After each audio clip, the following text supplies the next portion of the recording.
بسم اللہ الرحمن الرحیم۔ سورہ بقرہ کی آیت نمبر 47 اور 48۔ یا بنی اسرائیل اذکروا نعمتی التی انعمت علیکم وانی فضلتکم علی العالمین واتقوا یوما لا تجزی نفس عن نفس شیئا ولا يقبل منها شفاعة ولا يؤخذ منها عدل ولا هم ينصرون۔ صدق اللہ العظیم۔ یا بنی اسرائیل اذکروا، اے بنی اسرائیل یاد کرو، نعمتی التی انعمت علیکم، یاد کرو میری نعمتوں کو، وہ نعمتیں جو میں نے تم پر انعام کی۔ وَأَنِّي فَضَّلْتُكُمْ، بے شک میں نے تمہیں فضیلت دی، علی العالمین، جہان والوں پر۔ وَاتَّقُوا یوما، ڈرو اس دن سے، لا تجزی نفس عن نفس، کہ کفایت نہیں کرے گا کوئی نفس کسی نفس سے، شیئا، کچھ بھی، ولا يقبل منها شفاعہ، اور نہ قبول کی جائے گی اس کی طرف سے کوئی سفارش، ولا یؤخذ منها عدل، اور نہ لیا جائے گا اس کی طرف سے کوئی جرمانہ، ولا هم ينصرون، اور نہ ان کی مدد کی جائے گی۔ یہ بنی اسرائیل پر جو انعامات ہوئی ہیں، باطنی انعامات یہ ہیں کہ اللہ تعالیٰ نے حضرت یعقوب علیہ السلام کی اولاد میں سے حضرت عیسیٰ علیہ السلام کو مبعوث فرمایا۔ تقریباً 4000 پیغمبر بنی اسرائیل میں مبعوث ہوئے۔ کسی قوم میں ایک پیغمبر آ جائے تو ان کا سر فخر سے بلند ہو جاتا ہے، اور جس قوم میں 4000 پیغمبر آ جائے تو ان کے لیے کتنی فخر کی بات ہے۔ اور پھر 3 مشہور آسمانی کتابیں بھی بنی اسرائیل پر نازل ہوئی، تورات حضرت موسیٰ علیہ السلام، زبور حضرت داؤد علیہ السلام، اور نبی انجیل حضرت عیسیٰ علیہ السلام۔ اور ظاہری نعمتیں یہ ہیں کہ ان کو بادشاہت بھی عطا کی گئی۔ حضرت یوسف علیہ السلام یعقوب علیہ السلام کے حقیقی بیٹے تھے۔ حضرت داؤد علیہ السلام خلیفۃ فی الارض ہوئے۔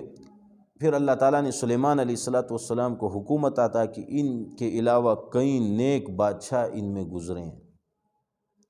اللہ تعالیٰ فرماتے ہیں بنی اسرائیل کو، میری نعمتوں کو یاد کرو اور ان نعمتوں کا شکر ادا کرو، اور اس دن سے ڈرو، یعنی قیامت کے دن سے ڈرو۔ قیامت کے دن سے ڈرو۔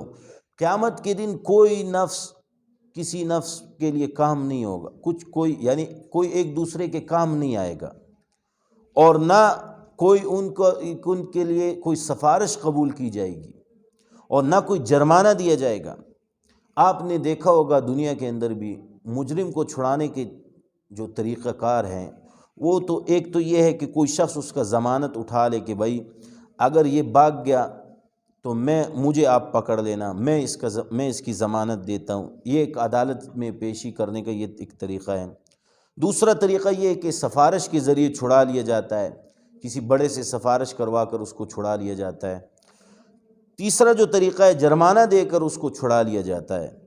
اور چوتھا طریقہ یہ ہے کہ بھائی اللہ بول کر اس کو تھانے سے نکال لیا یا عدالت سے نکال کے چھڑا لیا جاتا ہے۔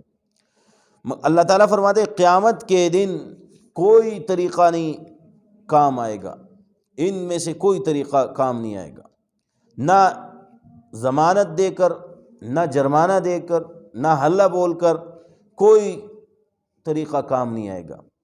کام آئے گا تو صرف دنیا کے اندر جو اعمال کیے ہیں انہوں نے، وہی کام آئیں گے، ایک دوسرے کے کام نہیں آئیں گے دنیا۔ یعنی کوئی کسی کو اپنے گناہ نہیں دے سکتا، کوئی اپنی نیکیاں کسی کو نہیں دے سکتا قیامت والے دن۔ ہر آدمی اپنے گناہوں میں خود اپنے گناہوں کا بوجھ اٹھائے گا، اور اسی طرح نیکیوں کا نیکیوں کے لیے جو خوشی ہوگی، انعامات ہوں گے، وہ اسی بندے کے لیے ہوں گے۔ کوئی کسی کو اپنی نیکی نہیں دے سکتا۔ تو قرآن پاک میں ویسے بھی آتا ہے کہ وہ جو سورۃ العبسہ کے اندر کہ وصاحبتہ واخی، اپنے بھائی اور اپنے ساتھیوں کے پاس جائے گا ایک نیکی کے لیے، وامہ وابی، ماں باپ کے پاس جائے گا کوئی ایک نیکی دے دے، تو کوئی نیکی نہیں دے گا وہاں پر۔ جو کرنا ہے اس دنیا کے اندر کرو، جو نیک عمل ہے وہ اس دنیا کے اندر کرو۔ اور نیک اعمال تو آسان ہیں، اتنے آسان ہیں کہ سبحان اللہ، یہاں بیٹھے بیٹھے آپ سبحان اللہ کہو تو جنت میں ایک درخت لگ جاتا ہے، الحمدللہ کہو جنت میں ایک درخت لگ جاتا ہے، اللہ اکبر کہو، اس طرح جتنے بھی اذکار ہیں جتنے بھی کرتے رہو جنت میں درخت لگتا جاتا ہے اور نیکیاں پر نیکیاں ملتی جاتی ہے۔ تو اس وجہ سے اپنے اعمال نامے کو نیکیوں سے بھرنا ہے تو اس دنیا کے اندر نیک اعمال کرو، کسی کے ساتھ ظلم نہیں کرو، کسی کے ساتھ زیادتی نہ کرو، کسی کی غیبت نہ کرو، کسی کے ساتھ جھوٹ نہیں بولو، کبھی بھی کسی سے جھوٹ نہیں بولا کرو۔ اپنی زندگی گزارنی ہے تو اللہ تعالیٰ کے احکامات اور رسول اللہ صلی اللہ علیہ وسلم کے طریقوں پر زندگی گزارو۔ تو اللہ تعالیٰ ہم سب کو عمل کرنے کی توفیق عطا فرمائے، آمین۔